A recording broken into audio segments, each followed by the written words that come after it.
Hello everyone, today I will tell you about the DPI settings in your device Motorola G53.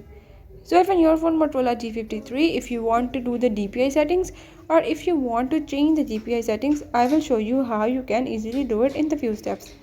Before I start, if you're new to my channel, don't forget to subscribe and press the bell icon. Now let's watch the video.